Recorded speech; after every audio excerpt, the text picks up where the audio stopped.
Dear future generations, I think I speak for the rest of us when I say, sorry.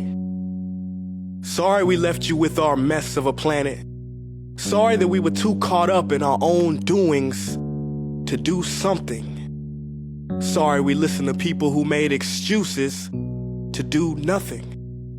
I hope you forgive us. We just didn't realize how special the earth was. Like a marriage gone wrong, we didn't know what we had until it was gone. For example, I'm guessing you probably know it as the Amazon desert, right? Well, believe it or not, it was once called the Amazon rainforest, and there were billions of trees there, all of them gorgeous. And oh, you don't know much about trees, do you? Well, let me tell you, trees are amazing. I mean, we literally breathe the air they are creating. They clean up our pollution, our carbon. They store and purify water, give us medicine that cures our diseases, food that feeds us, which is why I'm so sorry to tell you that we burn them down.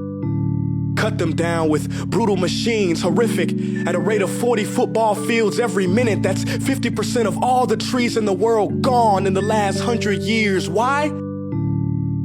For this.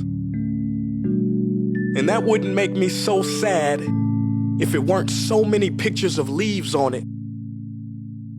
You know, when I was a child, I read how the Native Americans had such consideration for the planet that they felt responsible for how they left the land for the next 7 generations. Which brings me great sorrow, because most of us today don't even care about tomorrow. So I'm sorry. I'm sorry that we put profit above people, greed above need, the rule of gold above the golden rule. I'm sorry we use nature as a credit card with no spending limit, overdrafting animals to extinction, stealing your chance to ever see their uniqueness or become friends with them. Sorry we poison the ocean so much that you can't even swim in them. But most of all, I'm sorry about our mindset, 'cause we had the nerve to call this destruction progress. Hey Fox News, if you don't think climate change is a threat, I dare you to interview the thousands of homeless people in Bangladesh. See, while you were in your penthouse nestled, their homes were literally washed away beneath their feet due to rising sea levels. And Sarah Palin, you said that you love the smell of fossil fuels. Well, I urge you to talk to the kids of Beijing who are forced to wear pollution masks just to go to school.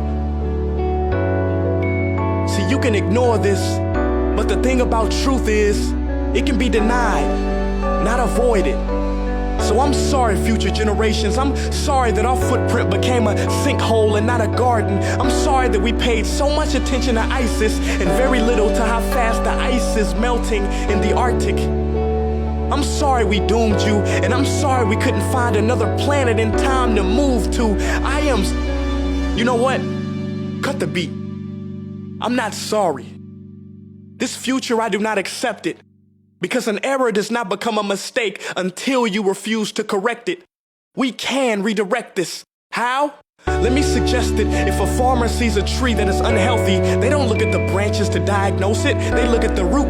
So like that farmer, we must look at the root, and not to the branches of government, not to the politicians run by corporations. We are the root, we are the foundation. This generation, it is up to us to take care of this planet. It is our only home. We must globally warm our hearts and change the climate of our souls and realize that we are not apart from nature, we are a part of nature. And to betray nature is to betray us. To save nature is to save us. Because whatever you're fighting for, racism or poverty, feminism, gay rights, or any type of equality, it won't matter in the least. Because if we don't all work together to save the environment, we will be equally extinct. Sorry.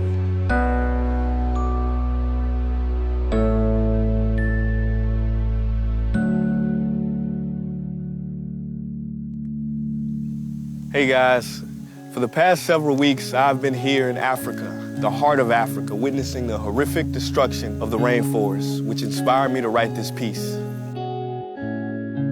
Why are forests being destroyed at such an enormous rate? For this.